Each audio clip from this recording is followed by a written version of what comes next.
Throw the slack, you fucking moron!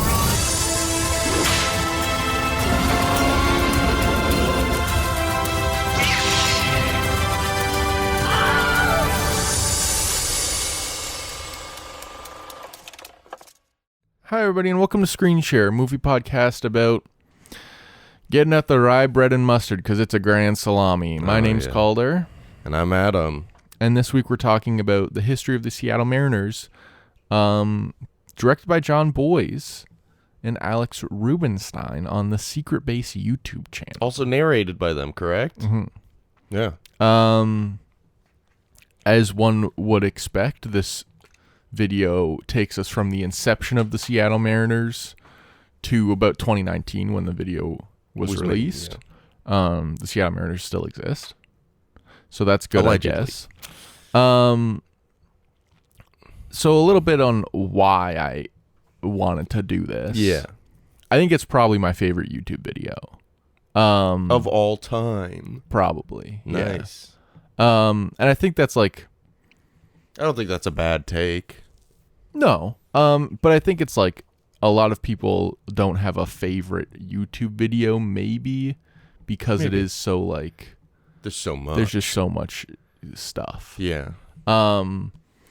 But this is like, I watched this probably 3 years ago, and I was like, what the hell is this? Like, the way it's presented, the animation, the writing is so fun. Yeah. And like, it just tells a great story. And it's one of the most comprehensive sports documentaries I've seen without feeling like it's kind of like giving the subjects a bit of a handy, you know? Yeah. And yeah, it doesn't feel like they make fun of the Seattle Mariners, but it's also very much like celebrating the history of the team. And it's not like, what was that Michael Jordan one? The Last Dance. Yeah. Where you're watching and you're like, okay, so I'm just supposed to glaze Michael Jordan for 10 hours? Yeah.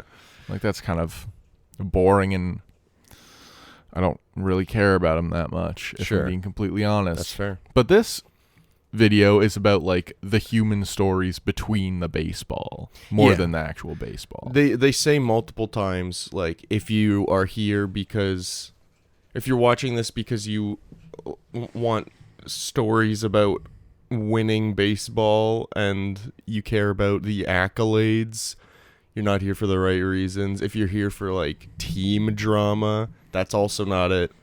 This is mostly just a series of assorted wacky things that happened. Mm-hmm. And then also kind of just, they really highlight how history repeats itself in this organization a lot, and like things tie together from like decades apart, and like all these patterns exist, and it's very, very weird and very interesting. When you first, Calder does this thing sometimes when we're hanging out, whether it's just him and I or if there's other people there, it doesn't really matter, where he'll just take the remote of the TV and just put on something against everybody's will. And it's pretty frequent, actually. Because I know what's good for people. I know how to make people live right. I know say, what the righteous way to live is. I do feel like you hit about 40% of the time, which is better than good. you. Yeah. I think it's better than most people.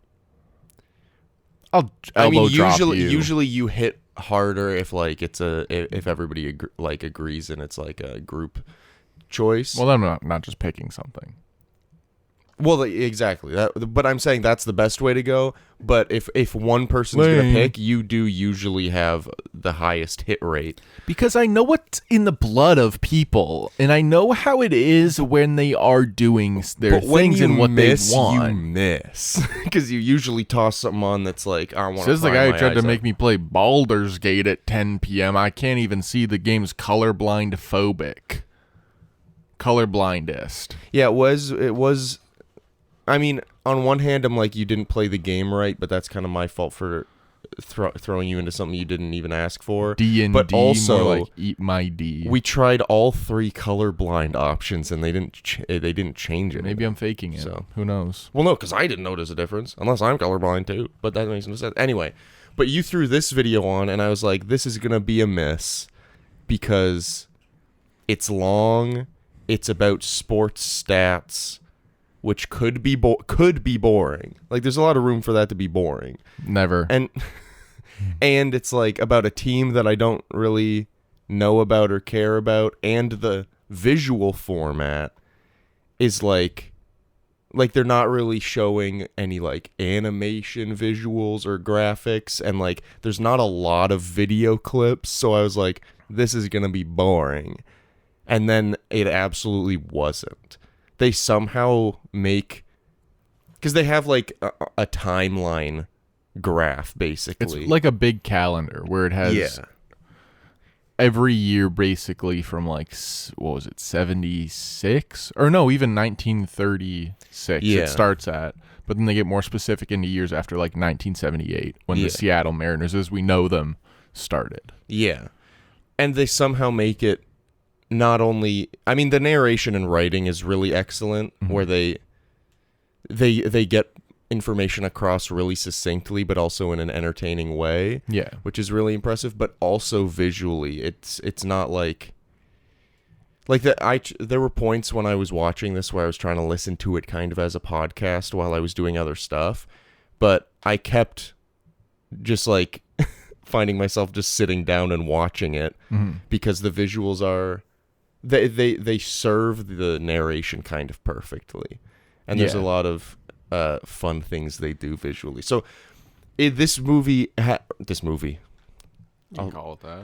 But this YouTube documentary, it had a lot of room to be a flop and be really boring, but they kind of hit on everything. Yeah, it's a very good video, and they're very good at making these longer form documentaries. Yeah. The Secret Base YouTube channel has done a couple of these. Here are my recommendations of them. They did one called Fighting in the Age of Loneliness, which is about the UFC and like the history of the UFC. There's another, like, I think it's 30 minutes long. It's called The Search for the Saddest Punt, and it's obviously about the NFL. There's one that encompasses a bunch of different sports called The Bob Emergency, about how we're losing the amount of Bobs that are playing sports because the name's falling out of favor. Then there's one about the Charlotte Hornets called The People That You're Paying to Be in Shorts, about like Michael Jordan's sort of reign over that team. Yeah. Was that one made after he left? Or does it kind of end its timeline and he's still, because he's not the like owner anymore. It was made like a couple of years ago. Okay. And then there's another one about Blue Jays pitcher Dave Stieb, which is called Captain Ahab, which I think is great, especially if you like the Blue Jays. And then the last one that I think is like okay, but I couldn't really get into it because it's NFL and I don't really care about NFL that much, is the history of the Minnesota Vikings, and it's also like 8 hours long. Jeez Louise. It's like 6 or 7 parts, and they're all an hour or over an hour long. Some of them are like an hour 45. Yeah. So you're really grinding that one out. But all these are all done in the same format basically. And these videos are made in like a special version of Google Maps. Or called Google Earth? Yeah, Google Earth, sorry. Called Google Earth Pro, where you can like do sort of keyframes and bring your own things into it. And it's a thing that I've seen a couple other YouTube channels start to do. I mean, it's cool. It is. And there's something like almost kind of funny about when they'll like pull out fully or do an angle where you're like down on the ground, like the calendar's the floor, and everything else is just space. There's just something funny about like, we've been in space the whole time. It's like, it's a very charming thing, and the movements are also like fluid, where it feels cinematic. Yeah, in a way that you probably couldn't get if you were doing it in like After Effects. And also, I think it'd be more of a pain in the ass in After Effects or something like that. Well, that's part of why I'm like, the visuals could have been boring, and you could technically listen to this as a podcast, but like watching it really helps because they're so good at using the visuals and the motion of like moving around the graphic and when new things appear on the calendar and stuff like this that really emphasize certain moments. Like the amount of times that they'll be like, And all of that was weird until... And then, like, something will pop up, and then music will start, and you'll be like, whoa, what the heck is this guy? What's the story around this guy? Yeah. And it's, everything complements each other very well. And it's so well made. I think that there's been, like, Secret Base used to be called SB Nation, and John Boyce has been making videos for a very long time about, like, weird things that happen in sports or, like, silly sports things, because he is just, like, a sports fan. But in all of his videos, he's kind of, like played with the form of what he's doing in an interesting way, even going back, like, 10 years. Yeah. Where there's one where he was filming it all, I think, with his laptop webcam.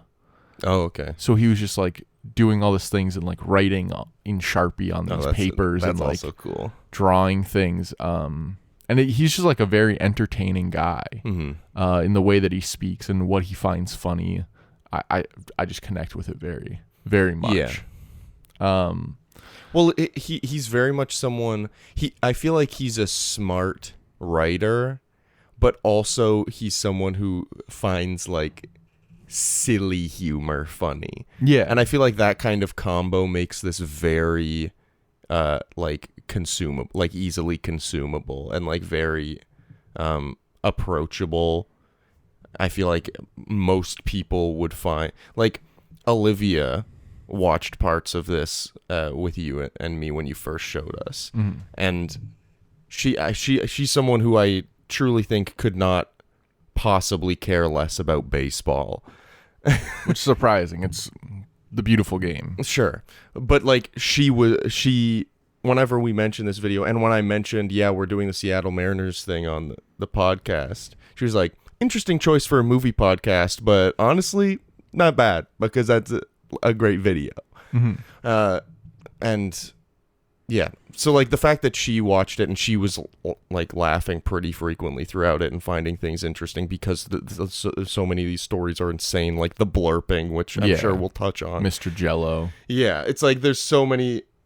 It doesn't really slow down. I do think that, like, as we get closer to modern times, like, the amount of crazy stories kind of slows down. Yeah. But then it kind of it doesn't lose momentum as far as it being interesting. It's just a lot of the goofy stories slow down. But you also kind of lose, like, the star player you're following. Yeah. Who you feel like can move the world. It does. They do talk about, like, a pitcher. What's his name? I'm forgetting his name. No, the pitcher. Something Rodriguez, I think. Was it Alex Rodriguez? No. I just wrote down Rodriguez here. Edgar Rodriguez. No, that's Edgar Martinez. Edgar Martinez. I'm going to find it at some point. Sure. But, like, I'd say they probably have, like, 6. No, Felix Hernandez. Sorry. Felix Hernandez. There's, like, 6 players that they really highlight. Yeah. Obviously, they touch on other players, but there's, like, 6 that they really highlight as these were the guys. And 4 of those guys were kind of around the same time. So there are a couple moments when there's not as much happening. But really the meat of the video is when they're following Ken Griffey Jr. Yeah, and, like, the 90s Seattle Mariners. Yeah. Which is when they really, really built up their name. I don't know. I guess we'll start talking about the video. We shouldn't really go through every part of it. No, but we can just touch on parts that is there a way to, like, just look at the finished graphic?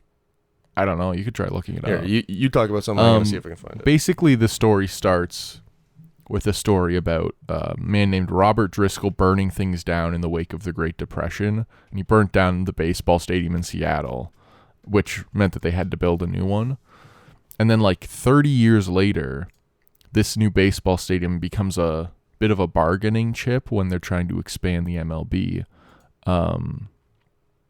Because, like, I think the senator named Symington wants a team in Kansas City, but the MLB wants to put 2 teams in. So, like, it just becomes this thing where all of a sudden Seattle gets a team and they're not really ready. And it leads to, like, one of the more the biggest failures in sports, which they go through. And I found this part interesting because they go through like all the different like changes that have happened with different teams. Yeah. And it seems like it's one of those things where like you think about history and you're like, these different things that happened like hundreds of years apart, you're like, wow, things were just going crazy all the time back then. Yeah. But then it's like probably not true, but like there were a lot of teams moving around for like a lot of the middle of the 1900s. Yeah. Which but I it doesn't guess, really happen that much anymore. No, I guess it makes sense at the time because like they were starting. Yeah, like they weren't worth $4 billion like an NBA team is worth now. Yeah. So it makes sense, but it is just kind of like the fact that there was like there's so many points where it's like, who knows, the Seattle Mariners might just not be a team next year. Yeah. And like guess the city of Seattle is going to vote on it. Yeah. Well, they're doing that in OKC kind of right now. I don't know what the vote ended up being. They're voting on whether they want to build a new stadium. Use like income tax. It's basically the same thing they were voting on for the Seattle team. Yeah. Oh yeah. For a new stadium. Yeah. But the thing with the Seattle one was it was like if they don't, then they're done. Well, that's the presumed consequence of this vote failing. Yeah. Where like a new owner will buy it, and then since they need a new stadium, they won't build a new stadium, so they'll just move. But it's not like if they vote no, the city is shutting down the team. Yeah. It's like then these things will likely happen, which I don't think will happen in OKC. No, they're like, but like, and I think they voted. I think the vote was like yes. literally like 52% yes. Yeah. So, and it's also one of those things where it's like, what the fuck else does OKC have if you take this team away? Yeah. Not that, like, I'm sure it's a night, whatever, but like, they don't really have another team around there. No. So like, that's kind of the lifeblood of their sports economy. Yeah. So they kind of need OKC to stay around. But I think a lot of the talk around that was like, why are we the people who live here paying for this? Like, I think that's 100% the money right. elsewhere. Yeah. The team's worth like $2 billion. You can't just build the stadium. Yeah. What are you gonna do? You know. Mm-hmm. SGA's not selling enough tickets apparently. But he is good anyway. And then in their first season, 1977, that's when the Seattle Mariners are established, and they get the name from this like mysterious man who submitted the name through a contest. Yeah. Which after submitting and realizing that he won, I think he was going to get season tickets or something. Well, yeah, they tried to find him to give him.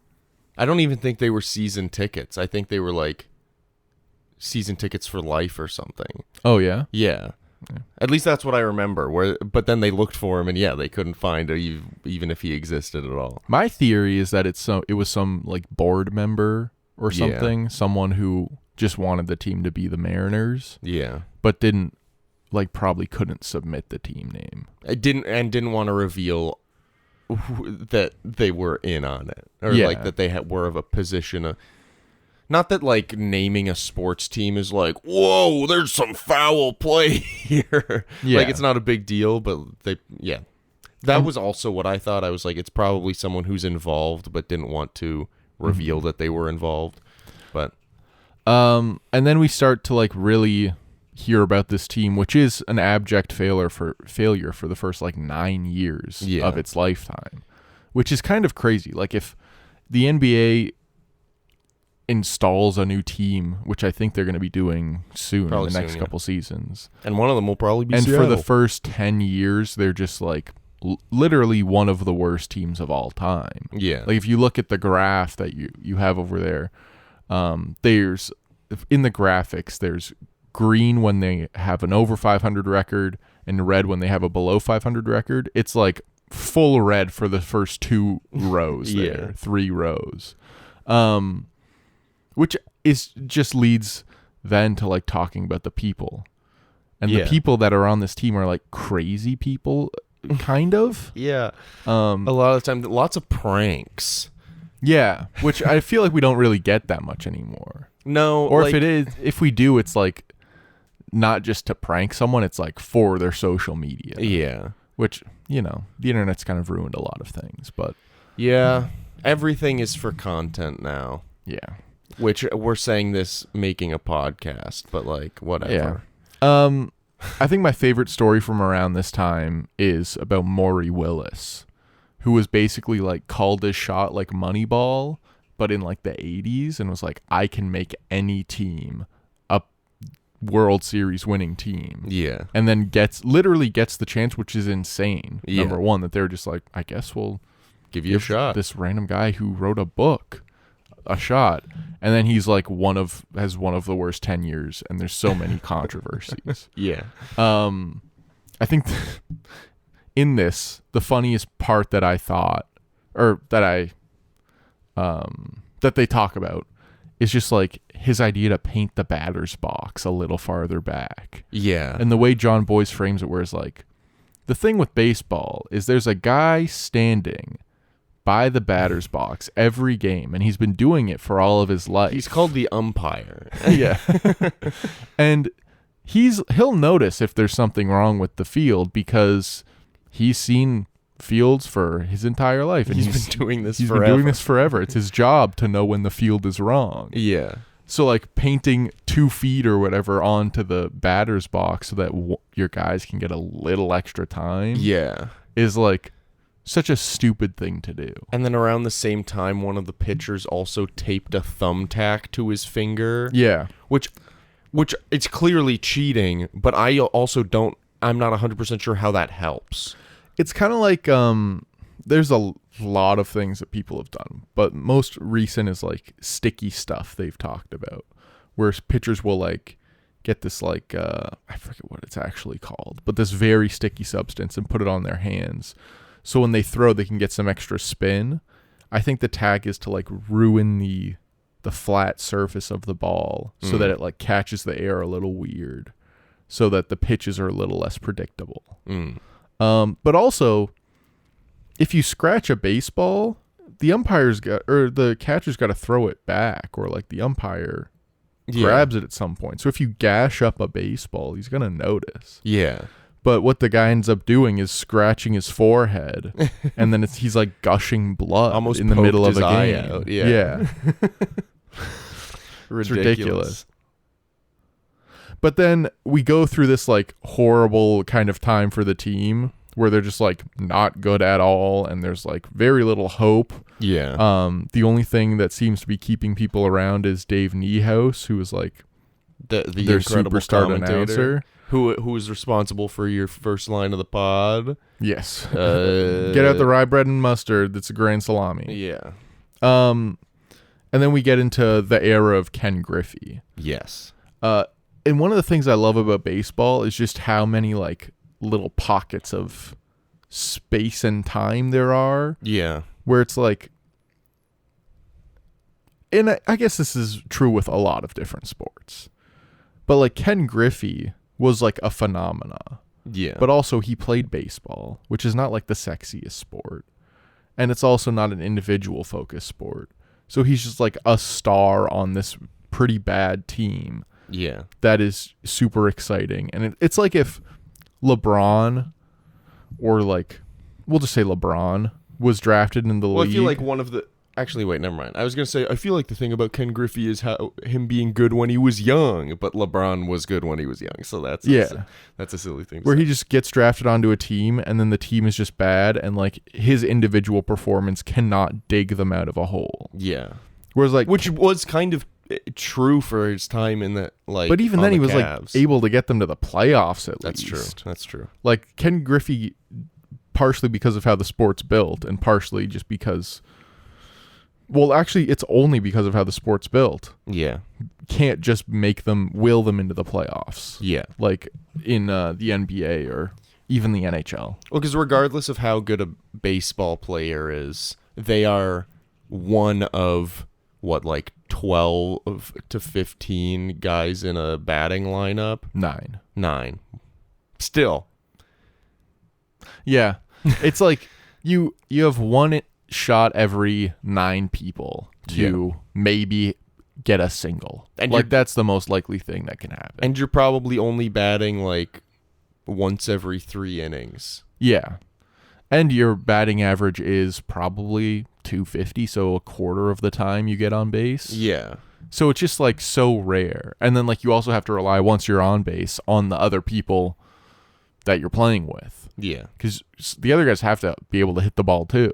Yeah. So it's just like, it's crazy learning about just Ken Griffey and also where he came from with his dad being a professional and him being like, sort of like Paul Atreides, destined for greatness from a young age. Yeah. And then actually like following through. Yeah, following through throughout his 20s and then and living up. Yeah. But this Ken Griffey era also, we get a bit about Randy Johnson, we get a bit about Alex Rodriguez and also Edgar Martinez, who are all like very interesting characters in how their careers panned out. And all because is A-Rod in the Hall of Fame yet? It doesn't seem like he'll make it. It doesn't seem like he'll make it. I looked it up at the end, and it seems like he's got like 36% of the vote. Interesting. Yeah. Which That's is interesting. It is like kind of insane. Yeah. Is that mostly a like public opinion thing, you think? Because I feel like he's one of the big names of baseball. Baseball's a little fickle with the Hall of Fame thing, where they do exclude people who have been found to be cheating. Oh. Or like of PEDs. So like Mark McGwire isn't going to get in, but also like Pete Rose, who gambled on some games, isn't in. Who else isn't? Who's another one that wasn't in? There's a lot of people who have not been put in the Hall of Fame because of like PEDs or like off the field controversies. So I think it is just like influenced by the fact that he was caught. Used roidies. Yeah. But then it also is like he did, but also that's a piece of history. And so many people did at that time. Yeah. And the thing about PEDs is it's not like it makes you better at hitting the baseball. It just makes you be able to be stronger. Like you still have to be very good at hitting the baseball. Yeah, which I guess then some people, maybe even myself, would argue then like if you're that good, why use PEDs? Because then it's putting an asterisk on something that you would be killer at anyway. Yeah, I mean it's just like, I think it's mostly just that they're trying to get the most out of themselves. Yeah. And they like, it's kind of like auto-tune maybe, where a singer knows what they want to achieve, but they can't really hit that. So he like knows what he wants to get. Like he wants to hit 30 or 40 home runs in a season or a bunch of triples or something. Like that's what he's striving for. Yeah. But he can't hit that, so he's trying to get some help. But apparently auto-tune isn't illegal. Maybe it should be. No.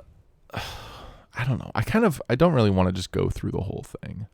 But we'll talk about, I guess, another big character, which is Ichiro Suzuki. Yeah.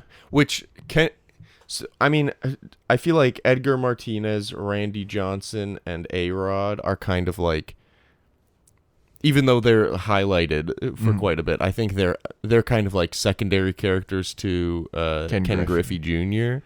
But then there's a little bit of a break.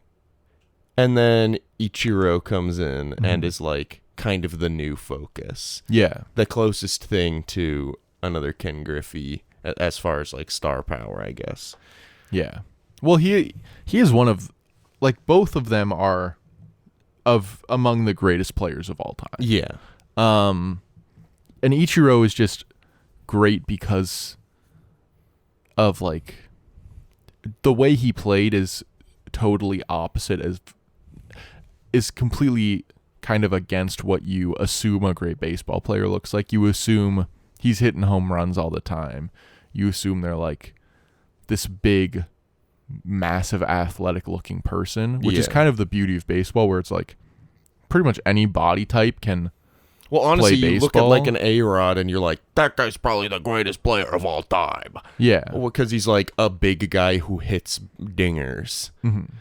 Whereas Ichiro Suzuki is kind of just like great. Yeah, he's just like really good at getting on base. He has incredible eye for the baseball and incredible like bat control, where they show the graphic of like the distribution of his hits, where it's most people favor one side against another, where his is basically like perfectly even on both sides and mostly down the middle. Yeah. Which is just like, it's unheard of how he is able to control the baseball when it's flying at him in like 90 miles per hour. Yeah. And also just his speed is incredible. Oh, yeah. So fast guy. But like the beauty of baseball is that you can have a Suzuki. You can also have a 350-pound guy who tries to hit dingers every time he goes up to the plate. Yeah. And you can also have like a 6'10" lanky man pitching on the mound. Yeah. Or a 5'9" guy like Marcus Stroman pitching on the mound, and they can both be successful. Or like a little guy like what's his name on the Jays? He's a catcher. Alejandro Kirk? Yes. Yeah. Where he's like, that guy looks like he's 4 feet tall. Yeah, he does not look like one of the greatest athletes in the world. No. But, I mean, it might be a bit of a stretch to call him one of the greatest athletes in the world, but he's one of the highest achieving athletes. There's currently alive. There's 8 billion people on the world. Yeah. You can say he's one of the greatest athletes in the world, I guess. It is just like, it's one of those things where it's just like, unlike basketball, where there's like kind of a genetic limitation to the game. Yeah. Where if you're not over 6'2", it's very hard for you to be a incredible basketball player. Yeah. Well, it's hard to even be a serviceable one. Yeah. With football, there's like the sad physical toll that it takes on people. And then with hockey, there is just like a monetary restriction. Whereas with baseball, we could probably just play baseball right now if we found some shit around here. Like we could use your lightsaber on the wall we're not going to. Yeah. But I mean, like the game is so simple that you just. I mean, when I was a ball kid, with a bat. like I wanted to join like a little baseball league, just because there's something satisfying about hitting a ball with a stick, like, or just hitting something with a stick, and that's what that a lot of the game is. Yeah, and it's just a satisfying feeling, and I really like it. And I remember at recess, people would be like, "You guys want to play kickball?" I'd be like, "Why would I want to play kickball? I want to play baseball." You're not allowed bats in elementary schools. We could take them out. You could take a bat? Yeah, there was just like a sports bin. We could take a bat and a ball. I don't think we could use baseballs, though. We had softballs. Softball still hurt. That's kind of surprising. They didn't let us bring bats to school because they thought we were going to hit each other with them. Yeah, but you went to like one of those. Interesting. You don't want to finish that thought? I just realized I didn't want to. Interesting. I just gave up on it. But yeah, I baseball's just like an interesting one. It's a sport that I don't think at least at this point, would get deep into and be like watching a bunch of games and really deep into the stats and all the players. But it's a sport that anytime someone's like, "You want to go to a Jays game?" I'm like, "Yeah." It's a good time. It's a fun time. Well, because the sport also has like kind of built-in hangout time. It's very slow, but there's like large swaths of the sport where it's just like... It's kind of a perfect social sport. Yeah. And it's like a one-on-one competition for the most part with the pitcher against the batter. And then the rest of the batting order is in the dugout talking about like maybe strategies or whatever, or like messing around. You see with the Jays where they like pull some pranks on each other or like mess around a little bit, which I think is also just a nice thing where it's like people take this shit too seriously. Yeah. Like to me, the fun of sports is just like everybody's playing a game. Everyone's playing a game they like to play together. Yeah, they're being paid millions and millions and millions of dollars, but it's just a bunch of guys playing a game. And I think something about baseball that I really love is kind of the like almost Western standoff aspect of it. Mm-hmm. Like you said that it's like kind of a one-on-one thing.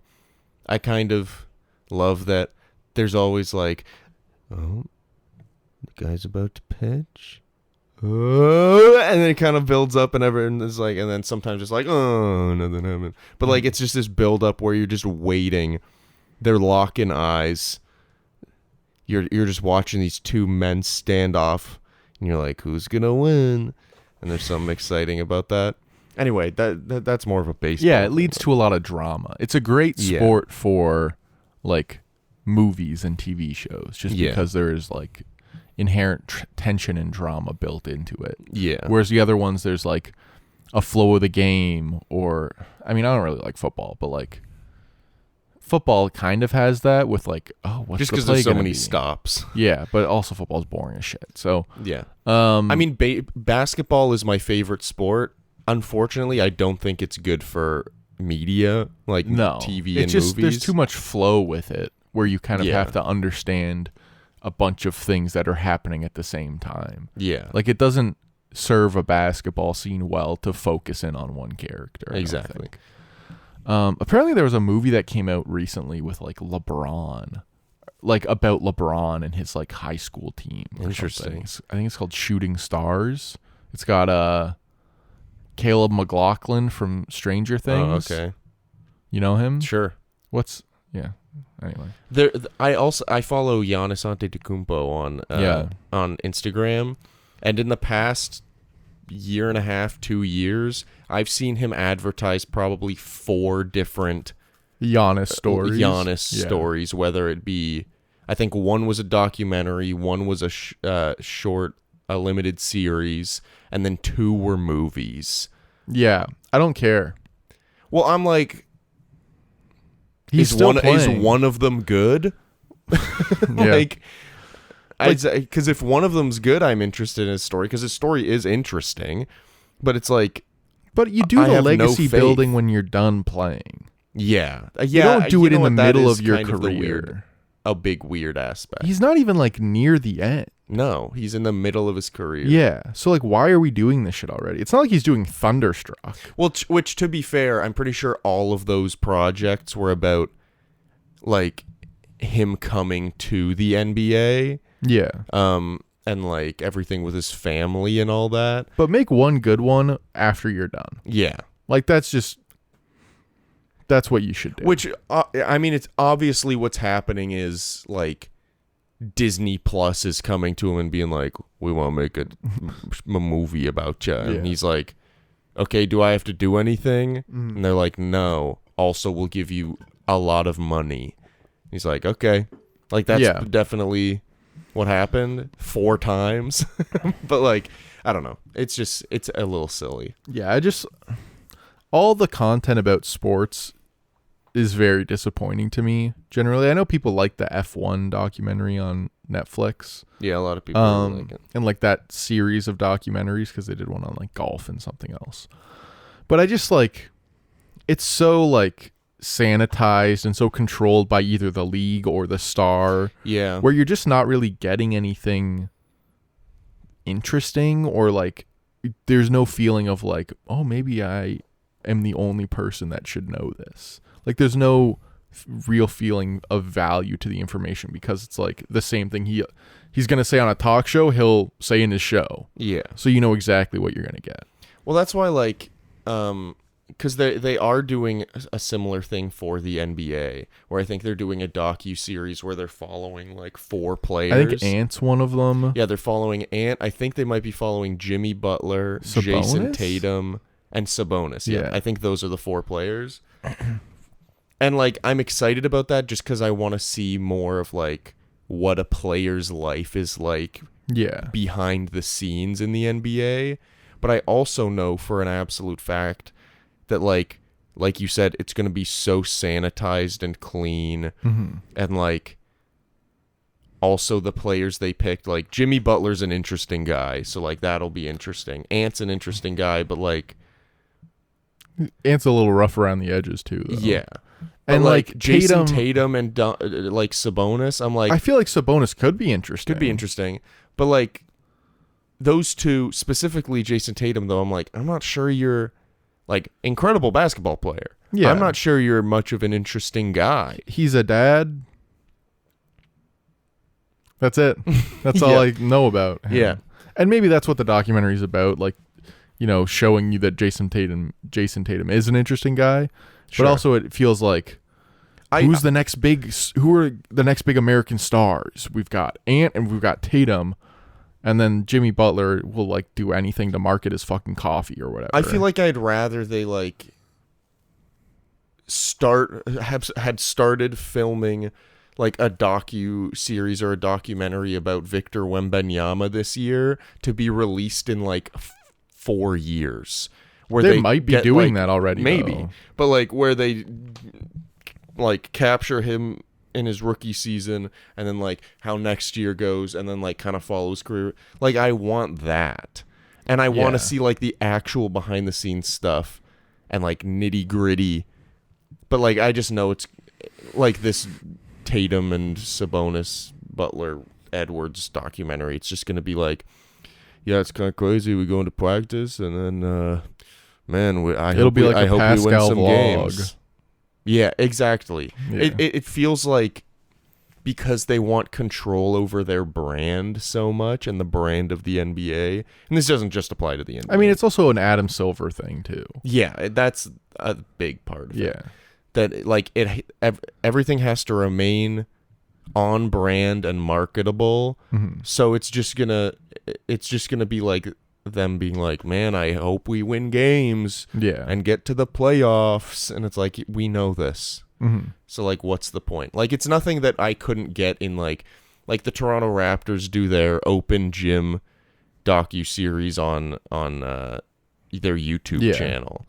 It's like, I watch those and I'm like, this is probably honestly more than I would get from a documentary that's like on Netflix or something. I think the only saving grace is that it is like, I think it's the Ride to Survive people, like the Formula One people, and it seems like those go a little more in depth, but also there's like so much money involved now with sports that I think there's like no incentive.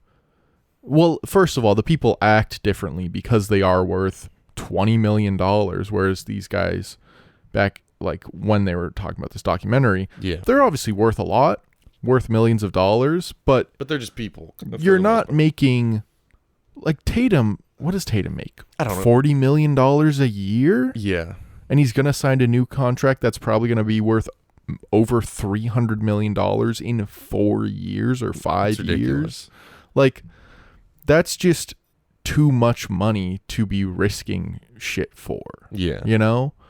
But like these guys in this, when they're talking about the Seattle Mariners, they aren't like almost billionaires. No. They're doing very well for themselves. But like you can end a career with the Seattle Mariners as like a star and only be worth like tens of millions of dollars or like $50 million, which is kind of a stupid thing to say, but it is like, there's a difference between a 50 millionaire and a 600 millionaire. Yeah. And what they're willing to show the world. Yeah.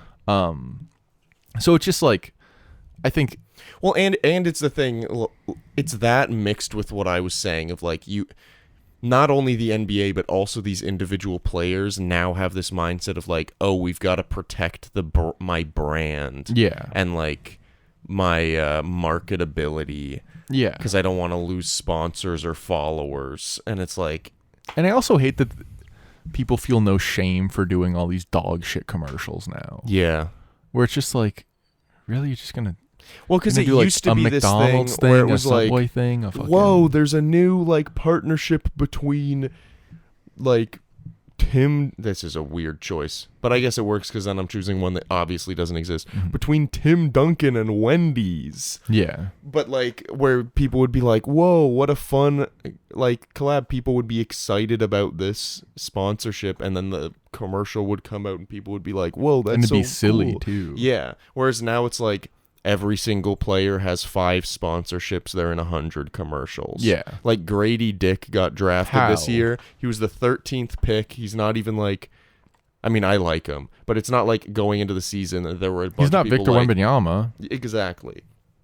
But like Grady Dick has like 3 different sponsorships. He's in a bunch of commercials. Yeah. On like national television. And he was doing them before he played a single game Yeah. in the NBA, which like, oh, I just hit my mic. Just want to make sure that it's still recording. Yeah, It is. Okay.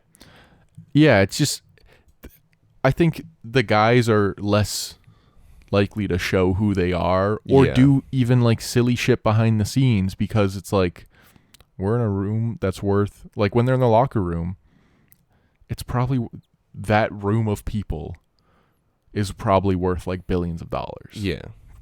For what? Like, because they play basketball? I am like sort of turning on how much money people are making playing sports because it is just stupid. Like the Shohei contract. Of course, if someone gave me that contract, I would sign it. What do you mean? Because isn't there some weird shit like the amount of money they're not even actually like paying him? They're only paying him a certain amount, but they're promising a certain amount that they'll just pay later. They're deferring the payment. So like for the cap hit, for like the luxury tax, it'll be $200 million a year for like the first 9 years or 8 years, and then they split like $600 million over, or like whatever the remaining balance over the last 2 years. So then he'll make $300 or $400 million in a year. But it is ridiculous. That's ridiculous. The thing about it is like, of course you'll sign the contract. Oh yeah, I don't blame the players. Yeah, but the fact that the NBA, which is, a great sport. People love it. But it's like, it's not the biggest sport. Has people making $50 million a year? Well, there's guys who are like the 5th best players on teams making... Like Tobias Harris. Like 15... Oh, well, that's a different thing. But I just mean like on average. Mm-hmm. There's like guys who are like the 5th best player on a team and they're making like $9 million a year. Yeah. Which... Or more. Yeah. The guys make more than a yearly salary in a week. Yeah, it's so ridiculous. It's just like sometimes personality can transcend it, but it is getting to a point where it's just kind of like these aren't really people anymore. Like the guys are like commodities with how much they're worth. It's not like Larry Bird or Magic Johnson is just a person who's really good at basketball and a celebrity and makes a lot of money. Yeah, it's like Anthony Edwards is an economy, and how do we do the Anthony Edwards economy so that we can pull as much out of this with the sneaker deals, with the... Well, that's kind of what I was saying before, where like all of the people around, just using Anthony Edwards as an example, all the people around Anthony Edwards, they are thinking of him not as a guy. Mm-hmm. They're thinking of him as the media and like culture character of Anthony Edwards, and how do we shape him to be likable and marketable so that if/when he inevitably is a star, we can capitalize the most on it. And it's like that mindset being the forefront is the frustrating part. It's like I would rather, especially because he's such an interesting guy and because he's a young guy. Mm-hmm. So it's like it's so interesting to observe so many of these players. I would rather just watch Anthony Edwards be Anthony Edwards than him kind of be like dialed down to like, well, we got to make sure that when he's the face of this franchise, we can utilize him as well as we can to be as profitable as possible. And it's like, I don't fucking care. And there's also a bit of it where it's like, there's no stories. Like, these people they can't just go out in the wild. Yeah. So there's no like human stories about them really anymore.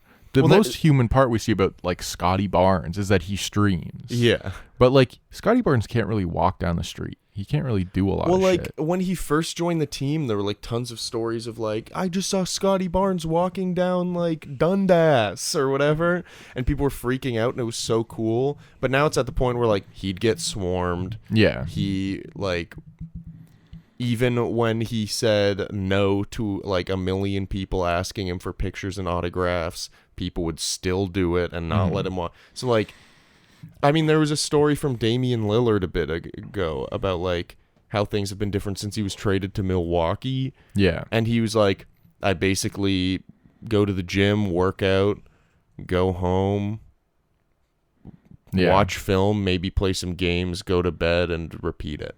Yeah. And he's like, I'm very, like, I don't talk to people. Mm-hmm. It's like, that's probably true, not only for a lot of athletes in the NBA, but for a lot of athletes. Mm-hmm.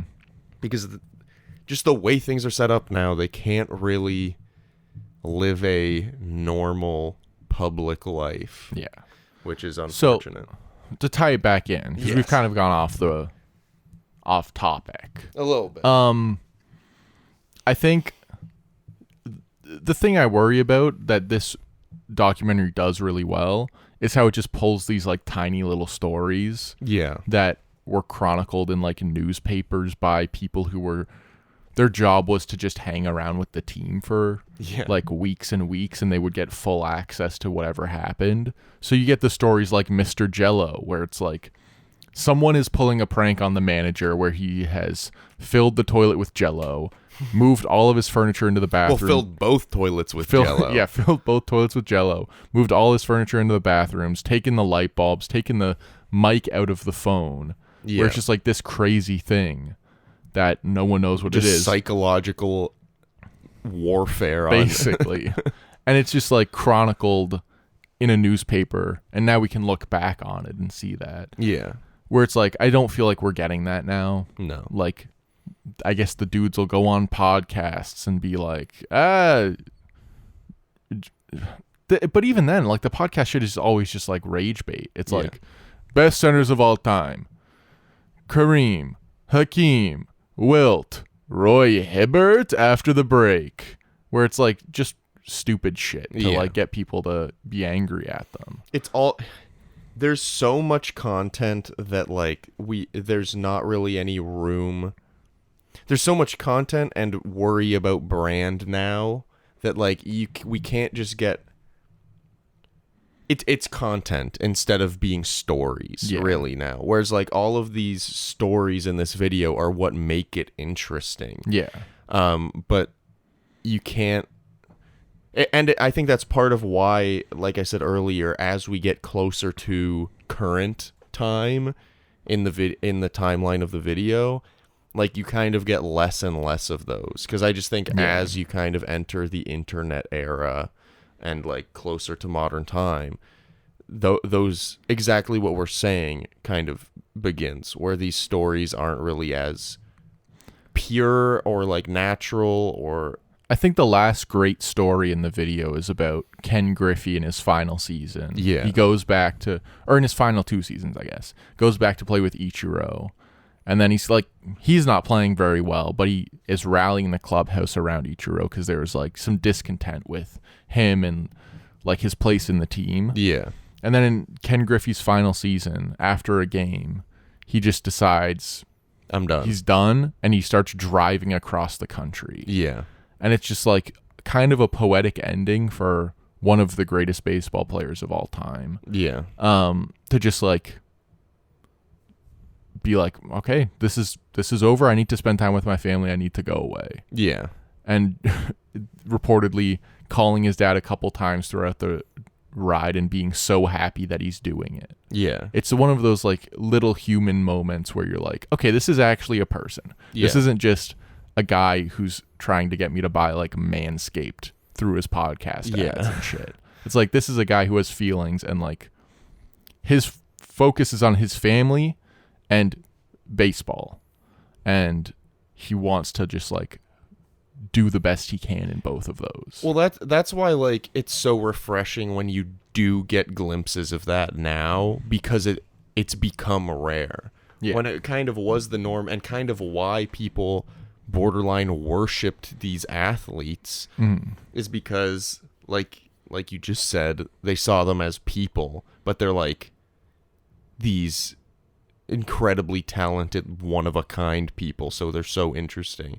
Like, it's the reason there's so much mysticism around Michael Jordan and LeBron to an extent, but even LeBron, I think like he's too visible. Well, that's the thing, it's been kind of diluted because there's so much. Yeah. Like, I think, honestly, if LeBron James had exactly the career he's had, but it was during the Michael Jordan era, there would be a lot more I guess respect is the word.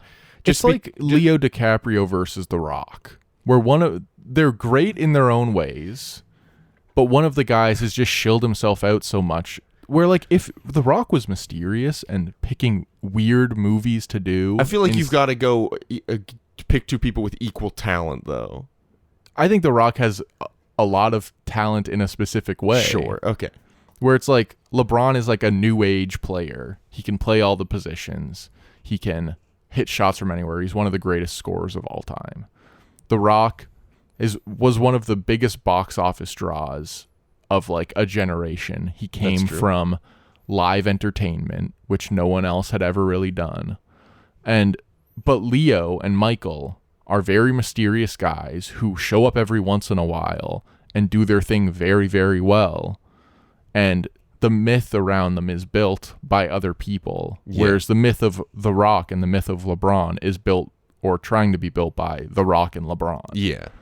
So it's like the new age of I need to build the world around myself, whereas the world was building a figure of Michael Jordan. Yeah. Like that's where we are now, and you can see it when they start going into like the more modern stuff with Felix Hernandez, where it's like it's a little more about the games, and it's like starting to focus more on like how the team is doing and all that kind of stuff, and how they can't quite get there. And there's some like nice emotional stories about like Felix struggling with the losing and like Seattle as a team like trying to put it together but not really being able to. Yeah. It's mostly about like what's the machinations of like the team by the numbers than it is of like, this is how Ichiro answered this interview. And he said, what did he say about his dog? Where the guy was like, what does your dog think about that? And then he's like, I don't answer for my dog. I think you would be mad I at don't me. have I don't have my dog's consent to share that with you or something like that. Yeah. Which is my favorite thing about Ichiro was, I mean, mostly those interview answers that he had, because there were like 5 wacky answers. Yeah. But just the fact that he was not like any other player in terms of like, I guess, how he engaged with the media, but also just how he held himself. Yeah. He was just like he was very to the point, kind of deadpan, but like kind of joking, but also kind of like he's a goofy guy. Yeah. But also an incredible talent, which is such a great. Yeah. But one of the things I wrote down is when they're showing the clips of him like getting his like running to first base, it's kind of like watching a near miss car crash. Where you like see the thing, the guy's getting the ball and you're like, oh fuck, is he gonna make it? And he's like running into frame, they're both running, they're converging, and then it's like every time it's tense, every time you're like, how is this man gonna do this? Because it's not like he's hitting like fly balls into the outfield that just land and he strolls into first base.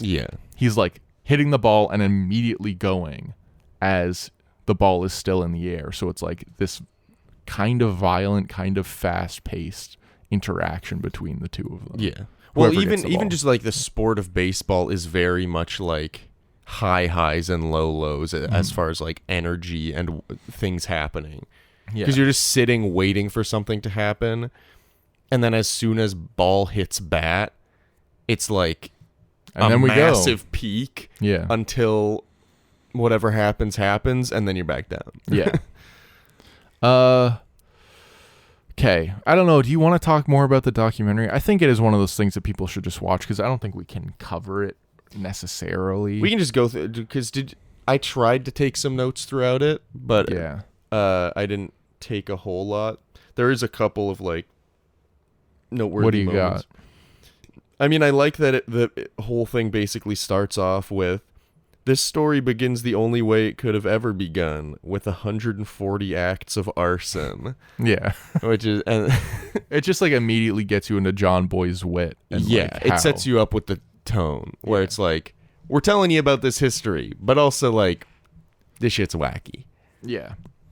I think it's just a great opening. Yeah. Yeah. Did you know there's only like 3 people credited or 4 people credited on this Insane. on this video? Which, to be fair, like, I feel like these guys are probably just like masters of this Google Earth editing style. Yeah. But still, it's like the most impressive part to me is the research. Yeah.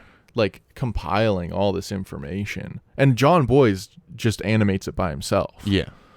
But like and like there's also, they have like producer roles in there. Yeah. Which is like, hey, we have this. What do you think? Like, how could we shape this in a different way? Or like, maybe this isn't working. So it's really just Alex Rubinstein and John Boyes making this video that is like sort of an all-encompassing documentary about a sports team that spans nearly 100 years. Yeah, they start, the earliest they start talking about is 1932, and it goes to but 2019. they kind of, between 1932 and 1976, they kind of just like highlight a couple things throughout a couple years. Mm-hmm. But then from 1977 to 2019, they cover something in every year, basically. Yeah.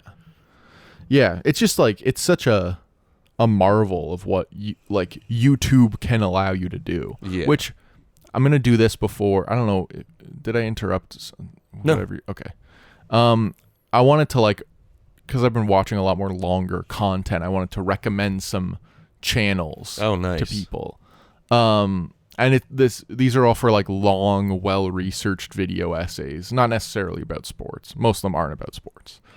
The first one is FD Signifier. I don't know if you've ever watched any of his videos, but he makes a lot of videos about like, his most recent one's about like the manosphere, but he's more of like a cultural critic, I guess. Yeah. Another one is Wendigoon, who makes like all these like cryptid videos, which I think are kind of silly and funny, but like the way he tells stories is very good and like has a matter-of-fact sense of humor. Another one's Defunct Land. You ever seen? Oh yeah, I've seen a couple. Where of those. It's mostly about like Disney park shit, which sounds kind of boring and cringy, but it is another one of those things where it's like once you watch the video, you're like, oh, I get this. This is like a cool wavelength. Yeah. Munecat. Have you ever heard of her? Not Munecat. She does like she is more of a video essay kind of person, but they're always like interestingly shot and like funny and entertaining. And I think she also does a song at the end of every one of them about like the subject. Oh, nice. That's fun. And she like makes a music video for it and everything like that. Super Eye Patch Wolf is also another person that I like. I got into them because of a video about Roman Reigns. Okay. And about like the arc of his career. It was like an hour and a half long, and it's one of the best pieces of WWE content I've seen. I have two more. Okay. H-Bomber Guy. You've heard of H-Bomber Guy. Classic. I feel like everyone has. I mean, he especially had a big blow up recently when he with made the plagiarism. Yeah, plagiarism video, which is just insane. Incredible. Yeah, it was really good. But like, yeah. Anyway, and then Bobby Broccoli does this same style of video, but they're either about like science or like politics, or his most recent collection or his most recent video series was on a company called Nortel, which was a Canadian telecom company, and he is a Canadian that like was one of the biggest companies in the world and then completely fell and almost destroyed the Canadian economy. So I would recommend all of those channels. They all have like a bit of a similar sense of humor to this video, where it is like, it's not like silly, stupid. It's kind of like matter of fact, like witty kind of stuff. But all of the information in them is like well researched and interesting, and they are good at telling stories. Yeah. Anyway, do you have anything you like to recommend? Sure. I mean, just since you did mostly video essays, I'll recommend mostly video essay stuff. One of my favorites, most of these are like movie video essay type deals. I really like Cinema Sticks. Oh, he's very good at it. Yeah. I found him when he was like sub 10,000 subscribers, and I was like, this guy's pretty good. And he had like 2 videos. And now he's like doing very well for himself, which is cool. But his name's I'm Danny Boyd, and this is Cinema Sticks or whatever. But he does like short video essays that are usually like sub like 16 minutes. Yeah, it feels usually a bit in like the Nerd Writer vein before. Which Nerd I also Writer like Nerd Writer. Yeah. But he's kind of like, I haven't watched him in a long time. Kind of patchy with the uploads. Yeah, but Cinema Sticks is great. He usually picks like a movie or sometimes even a scene from a movie, or even just like a performance too. Like, yeah, he's very good at, and the titles are always interesting on his videos, where it's like, when you think about color theory, and then when the director is overqualified for the job. Yeah, when the movie is too quotable to fail, and you're just immediately like, what the fuck could that even be about?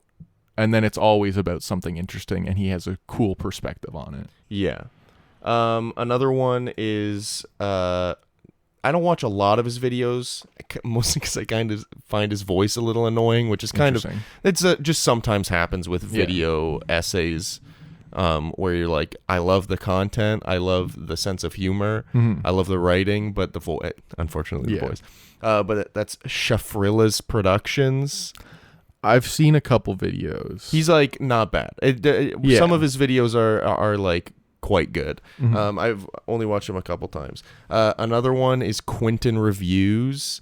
He does like 8-hour long videos about like iCarly. Yeah, it's some of the most psychotic shit I've seen on YouTube. Yeah, or like Garfield. Some of the most psychotic thumbnails and timestamps you will ever see. Like he has multiple lengthy multi-hour long videos, mostly about like Nickelodeon shows. And like Victorious, I think, has like a 3 or 4 part series. Like Victorious, Sam and Cat, iCarly. I think he has what's the other Nickelodeon show?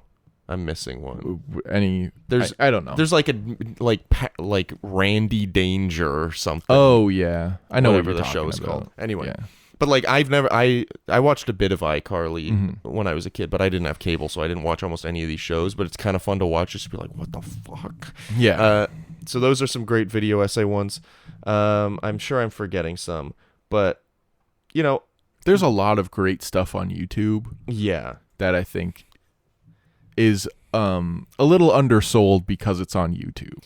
Yeah. Like, even when you were talking about like, Olivia was like, interesting choice for a movie podcast. Yeah. Which is like it's a true, fair thing. But also like, I don't know, this wouldn't be made into a documentary with traditional means. But I think it is like this sounds so stupid. I feel like this could be dominated for best documentary at the Oscars just because of how encompassing it is. But like, there is a specific thing that people think about when they're thinking about movies. Yeah. And the thing that YouTube, I think from the start promised, or like people found in YouTube, was like, we can make things that no one else can make, or like that are idiosyncratic. And we can make what we want. And like, then I think that got the way we want. Yeah. And I think it got a little lost for a while in like the mid 2010s, when it was like trying to bridge the gap between very unprofessional, like not in a bad way, but like very unprofessionally produced content, and then the sort of like teen tenification, teen idol star thing, then going into like, okay, we've matured more a bit as a platform. Yeah. Whereas like, and maybe it's just because that's the YouTube algorithm circle that we're in. I'm sure there is still that kind of like garbage content. Yeah. I mean, there definitely is. It's literally like 8 million hours of content is uploaded to YouTube every day or something. But, and Mr. Beast still exists. Yeah, sure. But like, I do think that there was a period where people who watched YouTube and people who made content for YouTube, for some reason, and I was the same, for some reason had this mindset of like, YouTube needs to be taken seriously by traditional media. Yeah. And that was kind of the goal. It's why like YouTube Red started, where there were a bunch of YouTubers that had streaming shows. It's why like a bunch of YouTubers made Netflix deals. Yeah. It's why Lily Singh got her own late night show at one point. Like, it's why so many YouTubers get these book deals, which is whatever. Like, I guess that's less of a big I mean, deal. no, it's still the same where it's like, do we need a fucking book by this person? Sure.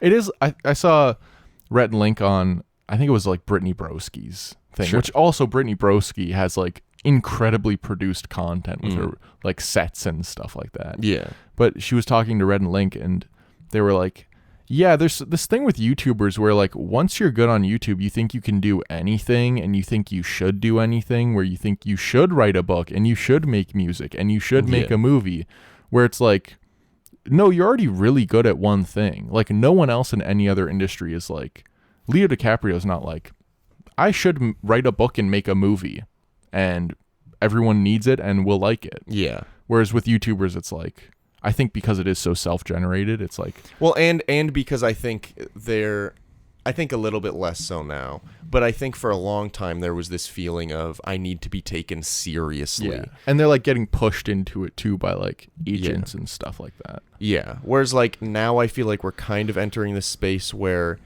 a lot of YouTubers are like, no, I do YouTube and I like it, so I'm just gonna keep doing that. Oh, there was the other channel I was gonna shout out was I don't watch a lot of her videos, but I've watched a couple with Olivia because Olivia loves her, and it's Philosophy Tube. Oh yeah, I watched the new one with that. She was like this new video slapping with Not Just Bikes, which also Not Just Bikes is a great channel about like city, like planning and like, which is a fascinating topic.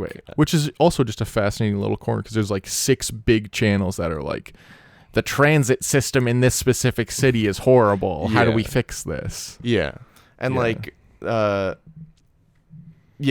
Philosophy Tube seems... Philosophy Tube's great. Like some of the best produced videos and like best written videos I've seen. Yeah. Usually about like philosophy topics, but sometimes about like more culture related things. But her videos are great. And then this isn't a video essay thing, but I think he's like the only YouTube channel that I consistently watch anymore, really. And that's Video Game Donkey. Oh, okay. He just like, every time a Video Game Donkey video comes out, I'm like, I'll watch it right now and I'll like it. Well, that's good. Honestly, like, my subscriptions on YouTube are just filled with like the same 3 channels that post I was looking at your thing videos over there, a day, and I'm like, I gotta. Do you still have Kind of Funny popping up on there? Yeah. I guess you check in every once in a while, right? Yeah, I unsubbed from Kind of Funny, but I'm still subscribed to Kind of Funny Game. Or no, I'm still subscribed to both. I don't watch any of their stuff. But they post 19 times a day. Yeah. Literally, like, yeah. Once in a while, one will pop up where I'm like, that's interesting, but... Oh, Thinking Basketball I watch once in a while. There's some really great basketball channels and baseball channels. Like Foolish Bailey is a great baseball channel. Yeah. There's a lot of great and I think the thing that I'm talking about like YouTube shit, but that's like, kind of what we've been talking about. I think the thing that really enhanced a lot of, or like gave people the opportunity to make more interesting content on YouTube was the algorithm starting to favor watch time.